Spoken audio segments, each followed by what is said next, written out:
주님이 사랑하시는 성도 여러분, 오늘은 찬송이란 무엇인가 그 8번째 시간입니다. 총 8번의 시간을 통해서 구약과 신약 성경에 나타난 찬송들, 그리고 약 2000년간의 교회 역사 가운데 나타난 찬송들을 살펴보았습니다. 오늘 그 마지막 시간으로 우리 한국인들이 지은 찬송들 가운데에 몇 편을 살펴보도록 하겠습니다. 그 찬송 가운데 담겨있는 의미, 그리고 그 찬송을 지은 작사자의 삶을 함께 나눔으로써 그들의 삶과 그들의 찬송 가운데 나타난 메시지를 통해서 하나님이 주시는 은혜를 나누기를 소망합니다. 우리 한국인 가운데도 세계 어디에 내어놓아도 정말 손색이 없는 신앙의 위인들이 계시죠. 특별히 오늘은 고신교단의 설립자이자 고려신학교의 설립자라고 할 수 있는 한상동 목사님과 소위 사랑의 원자탄이라고 불리는 손양원 목사님의 삶을 살펴볼 것입니다. 그리고 그들의 찬송의 고백을 함께 살펴볼 것입니다. 이를 통해서 하나님이 우리 가운데 깨닫게 하시는 교훈들을 살펴봄으로써 하나님의 은혜를 누릴 수 있는 시간이 되기를 소망합니다. 먼저 첫 번째로 살펴볼 찬송은 바로 찬송가 248장 언약의 주 하나님입니다. 우리가 아까 전에 불렀던 찬송이지요. 좀 익숙치 않으셨겠지만 이 찬송의 저자는, 찬송을 지은 사람은 바로 한상동 목사님입니다. 우리 고신교단의 설립자이자 우리 고신대학교 그리고 고려신학대학원의 모체라고 할 수 있는 고려신학교의 설립자라고 할 수 있죠. 한상동 목사님은 1901년 7월 30일 경남 김해에서 아버지인 한치명의 넷째 아들로 태어나셨습니다. 우리 먼저 화면을 통해서 우리 한상동 목사님의 사진을 한번 보시겠습니다.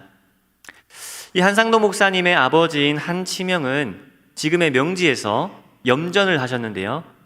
해일로 인해서 한순간에 모든 전 재산을 잃게 되었다고 합니다. 이로 인해서 이들 6식구는 남의 집 새빵살이를 하면서 힘겹게 살아가게 되었습니다.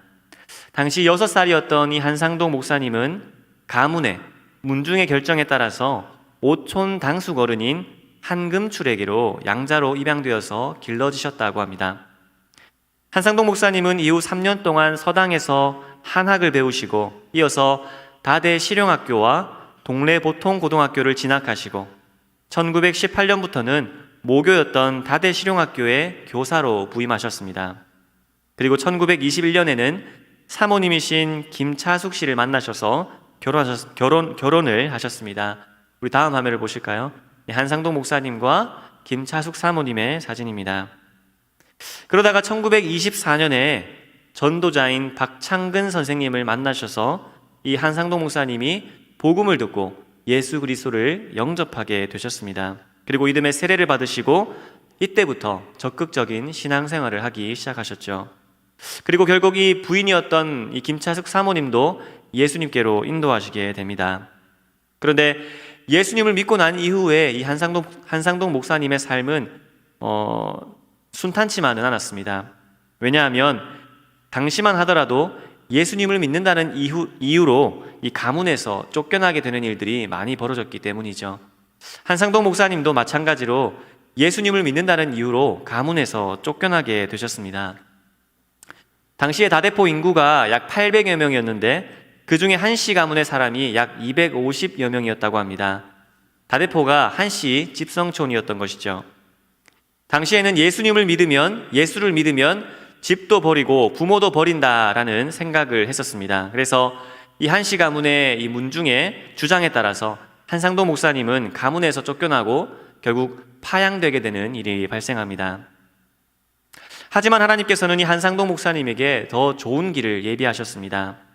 당시 호주 선교사님의 도움으로 호주 선교사가 세운 진주 광림학교에서 교편을 잡으시게 된 것입니다. 그러다가 거기서 신앙을 계속 키우시면서 한상동 목사님은 마침내 1925년 하나님의 부르심을 받으셔서 목회자가 되시기로 결심하셨습니다. 서울에 있는 피어선 성경학교를 1년 동안에 마치시고 1933년에는 평양신학교에 입학하셔서 1937년에 졸업하셨습니다. 그리고 부산 초량교회에서 조사로 목회를 시작하셨지요. 한상동 목사님이 사역하셨던 시대는 우리나라가 일제강점기 시대였습니다. 일제는 우리나라에게 신사참배와 궁성요배 등을 강요했습니다. 이러한 강요와 압박에 못 이긴 당시 조선 예수교 장로회 총회는 결국 1938년 제27회 총회를 통해서 신사참배를 가결하고 맙니다. 한상동 목사님은 이러한 신사참배와 같은 일들이 하나님의 계명을 어기는 것이라고 확신하시고 오직 하나님만을 섬겨야 된다라고 확신하셨고 그것을 성도들에게 가르치셨습니다. 이렇게 부산 초량교회에서부터 시작된 이 한상동 목사님의 신사참배 반대운동은 한상동 목사님이 1939년 마산 문창교회에 담임을 가셨을 때, 부임하시게 되셨을 때에도 계속되었습니다. 그러다가 결국 마산 경찰서에 의해 이 심우하시던 마산 문창교회에서 쫓겨나시게 되시고 이어서 이인재, 주남선, 최상림, 손명복, 최덕지 등 경남 지역 목회자들과 함께 부산과 마산과 밀양 등지에서 신사참배 반대운동을 계속해서 벌이셨습니다. 그러다가 1940년 7월 결국 체포되셔서 옥고를 치르시게 되지요. 한상동 목사님의 신앙은 이 옥중에 갇힌 상태에서도 옥중에서 고문과 또 고통을 당하시는 가운데서도 전혀 변함이 없었습니다. 한상동 목사님은 옥중에서도 이러한 글을 쓰셨다고 전해집니다. 한상동 목사님께서 옥중에서 쓰신 수기입니다. 오 주여, 이 몸을 드리나이다. 신사참배를 하다가 불구가 되어도 주님께 영광만 된다면 이로써 만족하겠나이다. 전지전능하신 뜻대로 하옵소서. 아멘. 한상동 목사님은 그야말로 일사각오의 신앙을 가지셨습니다. 그야말로 죽으면 죽으리라는 신앙을 가지셨지요. 한상동 목사님은 이때부터 계속해서 옥고를 치르시다가 결국 1945년 광복과 함께 추록하셨습니다. 당시 옥고를 치르시다가 추록하신 분들의 사진을 우리 화면을 통해서 한번 보시겠습니다. 당시 추록 성도들의 모습입니다. 참고로 뒤쪽에서 세 번째에 계신 분, 뒤쪽 왼쪽에서 세 번째에 계신 분이 바로 한상동 목사님이십니다. 한상동 목사님은 추록하신 이후에 옥중에서부터 계획한 대로 한국교회를 재건해야겠다라는 마음을 먹고 그것을 실행에 옮기셨습니다. 먼저는 회개운동을 펼치셨습니다. 일제의 압박에 의해서 어쩔 수 없이 이 신사참배를 가결하였지만 그럼에도 불구하고 이 신사참배에 가담한 목회자들에게 회개할 것을 요구했습니다. 그러나 이러한 요구는 그들에게 받아들여지지 않았습니다. 오히려 교권을 가졌던 교권주의자들에 의해서 이 한상동 목사님의 회개운동은 무시를 당해버렸습니다. 한상동 목사님은 이후에 부산으로 내려가셔서 주남선, 박윤선 목사님 등과 함께 새로운 신학교를 세우기 위해 계획을 세우시고 실행에 옮기셨습니다. 왜냐하면 당시 신학교가 일제에 의해서 타락해버렸기 때문입니다. 그리고 그 후에 1946년 6월 진해에서 신학 강좌를 시작하셨는데 이것이 오늘날 고신대학교와 고려신학대학원의 모체가 되는 고려신학교의 시작이었습니다. 고려신학교는 과거 평양신학교의 이 정신을 잇는 신학교였지만 당시 교권주의자들은 그것을 인정하지 않았습니다. 결국 한상동 목사님과 함께한 사람들은 총회에서 고려파라고 불리면서 축출을 당하게 되었습니다. 이러한 총회 결정에 대항하여서 시정을 요구하였지만 총회는 이것을 오히려 무시하였고 총회는 규모가 큰 교회당들을 하나하나 점령하기 시작했습니다. 당시 규모가 컸던 초량교회, 영도교회, 문창교회, 거창교회, 진주교회가 주 접수 대상이었습니다.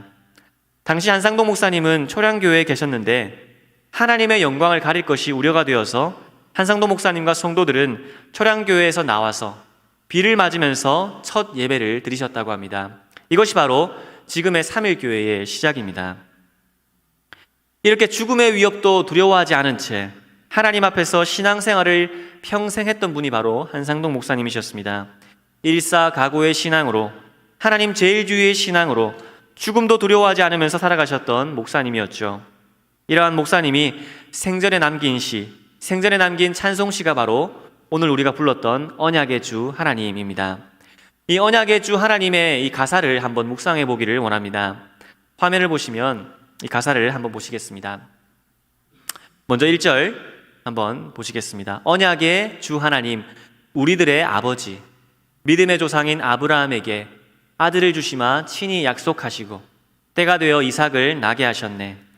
아들 이삭 주셔서 그 약속을 이루고 손으로 만지며 확인하게 하셨네. 출애굽 약속은 보지 못하였어도 아브라함 죽은 후 이루어졌네. 영원한 저 천국은 지금 안 될지라도 약속의 천국은 분명한 나의 본향. 약속 다 이루어 보여주셨으니 주님 예수 믿으면 천국에 가네. 한상동 목사님의 이 찬송시는 하나님의 약속이 반드시 이루어진다라는 주제를 가지고 있습니다. 기독교는 언약의 종교이죠. 하나님이 약속하신 것을 반드시 이루신다는 것입니다. 아브라함과 구약의 많은 선지자들에게 예언하신, 약속하신 이 예수님으로 말미암는 구원이 반드시 이루어진다라는 것입니다. 실제로 그 약속이 이루어졌죠. 하나님의 아들이신 예수님께서 사람의 몸을 입고 이 땅에 오셔서 우리의 죄를 위하여서 십자가에 못 박혀 죽으시고 또 3일 만에 부활하심으로 말미암아 하나님의 이 구원 약속은 이루어졌습니다. 뿐만 아니라 예수님께서 다시 오셔서 우리의 구원을 완성하실 것이다. 이 약속은 또한 반드시 이루어지는 것입니다.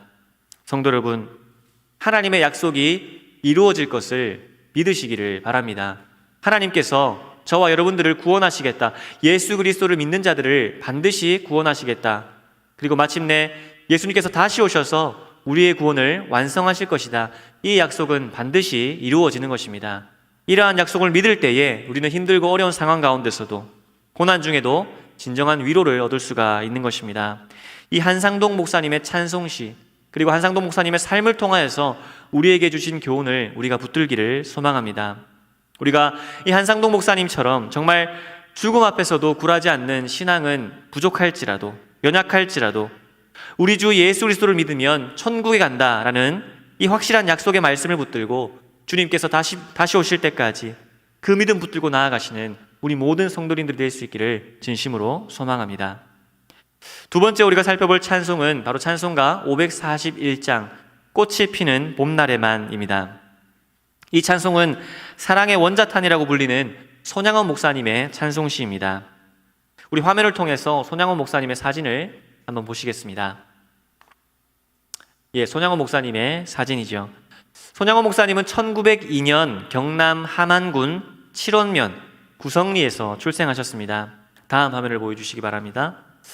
아버지인 손종일은 일찍이 기독교를 받아들여서 손양원 목사님에게 신앙을 물려주셨다라고 합니다. 아버지인 손종일과 어머니인 김은수의 사진입니다. 이 어린 손양원 목사님은 이 아버지인 손종일을 따라서 어릴 때부터 아버지의 손을 잡고 교회를 가셨다라고 하죠. 손양원 목사님의 신앙은 어릴 때부터 남달랐는데요. 1915년 이 손양원 목사님께서 중학교 3학년 때입니다. 칠원 보통학교 재학 중에 궁성요배가 하나님의 계명을 어기는 것이라고 생각하고 거절하다가 결국 퇴학을 당하시게 됩니다. 하지만 다행히 선교사 맹레이의 도움으로, 한국 이름으로 맹호은 선교사님의 도움으로 다시 학교로 돌아오시게 됩니다. 손양원 목사님은 항상 하나님 제일주의의 신앙을 가지셨습니다. 당시 주일에도 학교로 오라는 이 학교의 명령에 거부하고 주일에는 예배를 드려야 한다라고 했었죠. 우여곡절 끝에 이 손양원 목사님은 칠원보통학교를 졸업하시고 서울 중동학교를 진학하셨습니다. 이 서울에서 타지 생활을 하시면서 밤에는 만두 장사를 하시고 낮에는 공부를 하시면서 학업을 이어가셨다고 합니다. 이때 안국동 교회를 다니셨는데 여기서 주일 성수와 11조 등 신앙생활을 열심히 하셨습니다. 그러다가 이 손양원 목사님의 아버지가 3.1 운동에 가담한 죄로 마산 형무소에 수감되면서 손양원 목사님의 학업은 중단되게 됩니다. 손양원 목사님은 당시 수중에 마지막으로 있었던 70전을 안국동 교회에 헌금으로 바치시고 고향인 칠원으로 낙향하셨습니다. 그리고 1924년 1월에는 사모님이신 정양순 사모님을 만나셔서 결혼하셨습니다. 1926년 3월에는 경남 성경학교에 진학하시고 입학하시고 첫째 아들인 동인이가 1살이 되었을 때에 부산 간만동 한센인 교회에 전도사로 부임하셨습니다. 당시 간만동 교회의 성도는 600여 명이 있었는데 신자 대부분이 한센병을 가지고 있는 사람들이었다고 합니다. 이후 경남 성경학교를 졸업하시고 1935년 4월 5일에 33세의 나이로 평양신학교에 입학하셨습니다. 거기서 손양원 목사님은 뜨거운 기도와 말씀 연구, 그리고 항상 사랑의 마음을 가지고 학우들을 섬겼다라고 합니다. 함께 공부하신 목사님들의 증언이 있습니다. 손양원 목사님도 신사참배에 강력히 거부하셨던 분이셨습니다. 신사참배가 가결된 것을 보고 눈물을 흘리셨다고 하죠. 그러던 중 평양신학교 2학년 때 여수애양원교회에 사경회 강사로 초청되셨는데 여기에 관한 한 일화가 있습니다. 여수애양원교회는 한센인들이 모여서 함께 예배하는 곳이었는데 당시 사회적 분위기는 이 한센인들을 멀리하고 친척조차 가까이 하지 않았다고 합니다. 실제로는 이 전염성이 강하지 않은데 전염이 될까봐 두려워했기 때문이라고 합니다. 그래서 당시 애양원 교회에 외부 사람들이 올 때에는 예배를 인도할 때에 하얀 가운을 입고 장갑을 끼고 들어갔다라고 합니다. 이것이 상례였다고 하죠. 그런데 손양원 목사님께서는 그렇게 하는 모습을 보고 호통을 치셨다고 합니다. 호랑이를 잡으려고 호랑이 굴에 들어온 사람이 호랑이를 무서워해야 어찌 호랑이를 잡겠느냐, 이곳에서 일을 한다는 사람들이 병을 무서워해야 어떻게 일을 하겠느냐라고 말씀하시고 손양원 목사님께서는 그냥 들어가셨다고 합니다. 애양원 교회 성도들은 손양원 목사님의 설교에도 감동을 받았지만 이러한 목사님의 행동에 대해서 더 큰 은혜를 받으셨다라고 합니다. 이것이 인연이 되었는지 신학교를 졸업하신 후에 손양원 목사님은 1939년 7월 14일 여수 애양원 교회에 목사님으로 부임하시게 되셨습니다. 이곳에서 목사님은 평생토록 순교하실 때까지 목회하셨다고 합니다. 손양원 목사님은 그래도 사람인지라 이 마음에 연약한 마음이 들 때가 있었다고 합니다. 이 한센병 환자들을 대할 때마다 마음에 거리끼는 마음이 조금은 들 때가 있었다라고 하죠. 그럴 때마다 손양원 목사님은 이렇게 기도하셨다라고 합니다. 나병인을 위한 3가지 기도입니다. 다음 화면을 보시겠습니다. 사람들이 병으로 살점이 떨어져 나가고 얼굴이 무섭게 변해 있으니 대하기가 힘듭니다. 무섭지 않게 하시옵소서. 환자들의 살이 썩으니 냄새가 심합니다. 냄새를 못 느끼게 하시옵소서. 처음 나환자들을 위한 목회를 시작하였으니 나환자들을 위한 목회로 끝내게 하여 주시옵소서. 실제로 이 손양원 목사님은 이 한센병 환자들을 위해서 평생 그들을 사랑하시며 목회를 하셨습니다.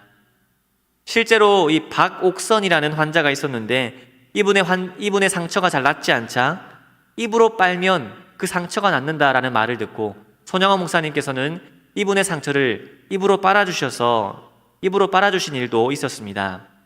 그러면서 나도 만약 이 나병에 걸리면 여러분들과 함께 평생 여기에 살면서 목회를 할 수 있으니 차라리 나도 나병에 걸리고 싶다라고 말씀을 하셨다고 합니다.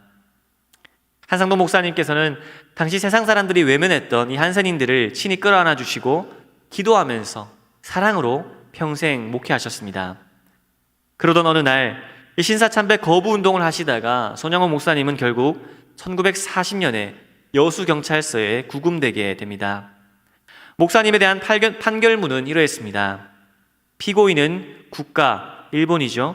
이 국가에 반역하는 설교를 지속적으로 하여 국민들을 선동하였기에 실형을 선고한다라고 판결받으셨습니다. 이렇게 구금되신 이후에 일제는 끈질기게 이 손양원 목사님을 회유했지만 목사님은 그것에 따르지 않으셨고 결국 무기징역을 선고받으셨습니다. 손양원 목사님은 투옥 이후에 이 손양원 목사님의 가족들은 애양원에서부터 쫓겨나서 부산의 범내골 이 산동네로 이사를 가셨습니다. 장남이었던 동인과 차남이었던 동신이 부산 통공장에서 일하며 겨우 생계를 유지했습니다. 애양원에도 목사님이 투옥되시자 많은 사람들이 이 애양원을 떠났다고 합니다. 그런데 당시 손양원 목사님의 딸들이 따랐던 황덕순이라는 사람이 있습니다. 이 황덕순이라는 사람과 관련해서 아주 감동적인 일화가 있습니다.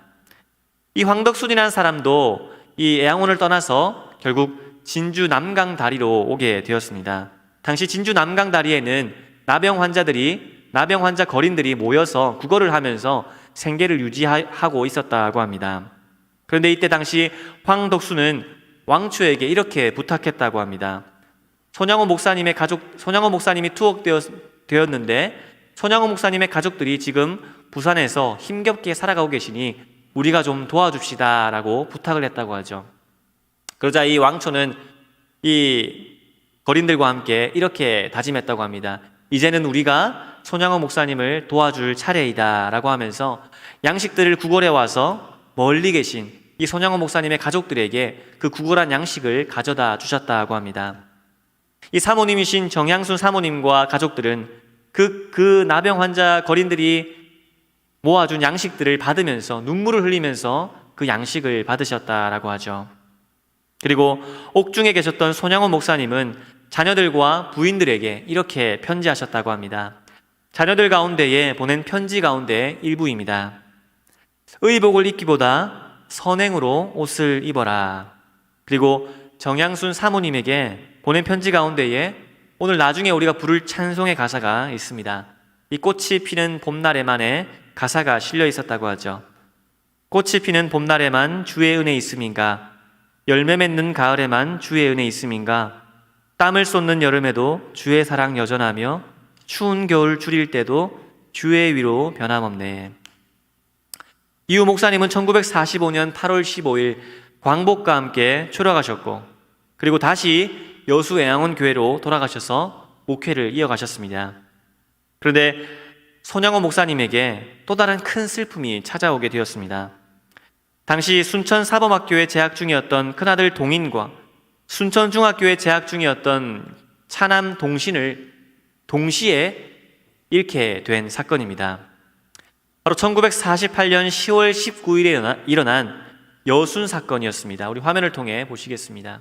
1948년 10월 19일에 일어난 여순 사건, 여수 순천 반란 사건이라고 부르기도 합니다.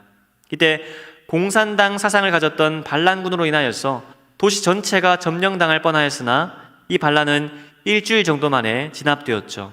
그런데 이 사건으로 인해서 손양호 목사님의 사랑하는 두 아들 장남과 차남인 동인과 동신을 잃게 되었습니다. 다음 화면을 보시겠습니다.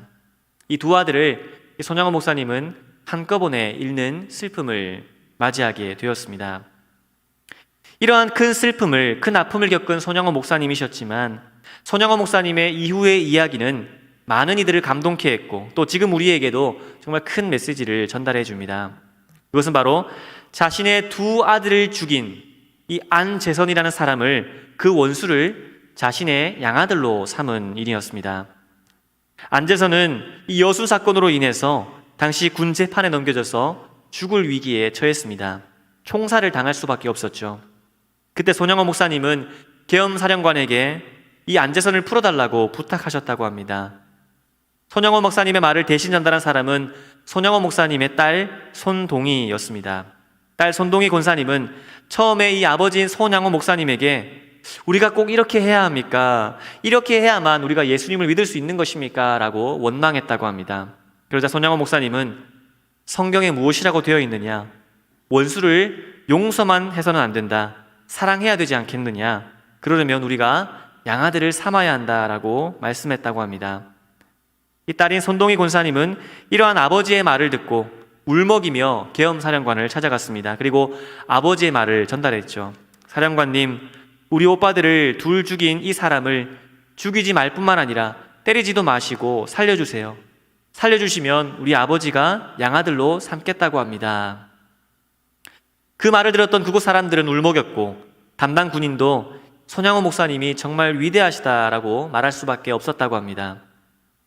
손양호 목사님은 이후 이 안재선을 정말로 양아들로 삼았습니다. 그래서 손재선이라고 부르고 나중에 고려성경고등학교에 진학시켜서 전도사로 키워냅니다. 나중에 물론 이 안재선은 다른 일을 하였지만 그의 아들인 안경선 씨는 지금도 목회자의 길을 걷고 있다고 합니다. 한 가문을 변화시킨, 회개시킨 이 손양호 목사님의 사랑이라고 할 수 있습니다. 후에 손양호 목사님의 딸 손동희 권사님은 자신의 오빠 둘을 죽인 이 안재선 씨의 아들 안경선 목사님을 이 오빠들의 무덤 앞에서 만난 적이 있다고 합니다. 그러면서 안경선 목사님에게 이렇게 말했다고 하죠. 조카, 나는 조카가 목사가 되어서 너무 좋아. 우리 오빠가 일찍이 부르심을 받아 하나님의 일을 다 하지 못했으니 조카가 대신 감당해다오. 그런데 여러분, 이 손양호 목사님의 두 아들의 장례를 치르는 가운데에 우리의 가슴을 울리는 더 큰 감동적인 이야기가 있습니다. 바로 손양호 목사님께서 두 아들의 장례식 가운데에 드린 감사 기도입니다. 손양호 목사님은 두 아들의 장례를 치르면서 9가지 감사의 기도를 올리셨다고 합니다. 이때 손양호 목사님의 말과 기도는 거기에 모인 모든 사람들의 심금을 울렸습니다. 먼저 목사님은 여러분, 내 어찌 긴 말에 답사를 드리리요. 내가 아들들의 순교를 접하고 느낀 몇 가지 은혜로운 감사의 조건을 이야기함으로 대신할까 합니다 라고 하면서 기도를 시작하셨다고 합니다. 우리 손양호 목사님의 두 아들의 장례식에서 드린 기도 9가지 감사의 기도를 화면을 통해서 한번 보시겠습니다. 나 같은 죄인의 혈통에서 순교의 자식들이 나게 하셨으니 감사합니다. 허다한 많은 성도들 중에 어찌 이런 보배들을 주셔서 주께서 하필 내게 주셨는지 그 점 또한 주께 감사합니다. 삼남 삼녀 중에서 가장 아름다운 두 아들 장자와 차자를 바치게 된 나의 복을 하나님께 감사합니다. 한 아들의 순교도 귀하다 하거늘 두 아들의 순교일이요 하나님 감사합니다. 예수님 믿다가 누워 죽는 것도 큰 복이라 하거늘 하물며 전도하다 총살 선교 당함이리요 하나님 감사합니다. 미국 유학 가려고 준비하던 내 아들 미국보다 더 좋은 천국 갔으니 내 마음 안심되어 하나님 감사합니다. 나의 사랑하는 두 아들을 총살한 원수를 회개시켜 내 아들로 삼고자 하는 사랑의 마음을 주신 하나님께 감사합니다. 내 두 아들의 순교로 말미암아 무수한 천국의 아들들이 생길 것 믿어지니 우리 아버지 하나님께 감사합니다. 이 같은 역경 중에서 이상 8가지 진리와 하나님의 사랑을 찾는 기쁜 마음, 여유 있는 믿음 주신 우리 주 예수 그리스도께 감사합니다. 그리고 이 기도를 마치신 후에 손양호 목사님은 이렇게 말을 마무리하셨다고 합니다. 끝으로 나에게 분수 넘치는 과분한 큰 복을 내려주신 하나님께 모든 영광을 돌립니다. 이 일들이 옛날 내 아버지, 어머니가 새벽마다 부르짖던 수십 년간의 눈물로 이루어진 기도의 결정이요 나의 사랑하는 애양원 형제 자매들이 23년간 나와 내 가족들을 위해 기도해준 그 성의의 열매로 믿어 의심치 않으며 여러분께도 감사드립니다. 그리고 손양호 목사님께서는 이 기도와 말을 듣고 우는 많은 사람들에게 이렇게 말씀하셨다고 합니다. 울지 마시오. 내 아들은 이 죄악 많은 세상을 떠나 하나님 품에 안기니 얼마나 감사하겠습니까? 라고 말씀하셨다고 하죠. 그렇게 시간이 흐르고 손양호 목사님은 애양원에서 한센병 환자들을 섬기며 그들에게 예수님의 사랑을 전하시면서 계속 목회를 하셨습니다. 그리고 이후 1950년 6월 25일 6.25 전쟁, 한국 전쟁이 발발하게 됩니다. 6.25 전쟁으로 인해서 많은 사람들이 피난길에 오르게 되죠. 그런데 손양호 목사님은 피난길에 오르지 않으셨다고 합니다. 끝까지 애양원 교회의 성도들을 지키시다가 결국 마지막에 순교하시게 됩니다. 많은 사람들이 손양호 목사님에게 피난을 권고했다고 합니다. 그런데 손양호 목사님은 이것을 끝까지 거부하셨다고 합니다. 이때 목사님은 이 세상 어디에 피난처가 있느냐? 주님의 사랑의 울타리 외에는 피난처가 없다라고 말씀하셨고 기독교는 잘 살기 위한 종교가 아니라 잘 죽기 위한 종교다라고 말씀하셨다고 합니다. 그리고 내가 떠나면 이 1,000명이 넘는 양떼들은 어떻게 하겠느냐라고 하면서 피난을 끝까지 거부하셨다고 합니다. 결국 손양호 목사님은 1950년 9월 13일 공산군에 의해 체포되셔서 9월 28일에 48세의 나이로 순교하셨습니다. 목사님께서 잡혀가실 때에 많은 성도들이 울자 목사님은 그들에게 이렇게 말씀하셨다고 합니다. 나를 위해 울지 말고 자신들을 위해 울라고 말씀하셨다고 하죠. 이후 손양호 목사님의 시신을 받게 된 사모님은 이 손양호 목사님의 시신을 바라보면서 눈물을 흘리면서 이렇게 기도하셨다고 합니다. 하나님 감사합니다. 당신의 평생 소원 순교하시는 것이었는데 정말로 순교하게 하시니 감사합니다. 그리고 이때 상주 역할을 맡았던 사람이 바로 손양호 목사님께서 양아들로 삼은 안재선이었습니다. 이 손재선이 아버지 손양호 목사님의 상주 역할을 하면서 장례를 인도할 때에 수많은 사람들이 울며 기도했다라고 하죠. 손영호 목사님은 정말로 하나님 제일주의의 신앙을 가지면서 사셨습니다. 그의 삶은 원수도 사랑하라는 예수님의 말씀을 실천하신 삶이었습니다. 그분은 정말 복음을 전하기 위해 자신의 생명조차도 조금 더 귀한 것으로 여기지 않았던 사도 바울과 같은 신앙을 가지신 분이셨습니다. 그야말로 예수님을 닮으신 목사님이셨고 사랑의 원자탄이었습니다. 이러한 목사님의 정신을 잘 반영한 것이 바로 찬송가 541장 꽃이 피는 봄날에만입니다. 옥중에서 사모님에게 보내신 편지 가운데 실려 있었던 시였죠. 이 찬송을 우리가 설교 후에 불러보면서 은혜를 나누길 원합니다. 이제 말씀을 맺겠습니다. 오늘 우리는 이 말씀을 통해서 두 분의 신앙 위인 그리고 그들의 삶과 찬송을 살펴보았습니다. 우리 한국인 가운데서도 세계 그 어느 곳에 내어놓아도 자랑스러운 신앙의 위인이 있다는 것이 사실 정말 자랑스럽습니다. 그런데 한편으로는 우리가 감히 그분들의 신앙의 발자취를 따라갈 수가 있을까라는 생각이 들기도 합니다. 하지만 우리의 삶 가운데 꼭 가져야 하는 신앙은 한상동 목사님의 찬송처럼 하나님께서 우리를 위한 구원의 약속을 반드시 이루신다는 것입니다. 이것은 언약의 신앙입니다. 하나님께서 약속하신 그 구원의 약속, 언약은 반드시 이루어질 줄을 믿으며 살아야 할 것입니다. 이러한 신앙이 우리가 고난도 슬픔도 이기고 믿음으로 승리할 힘을 줄 것입니다.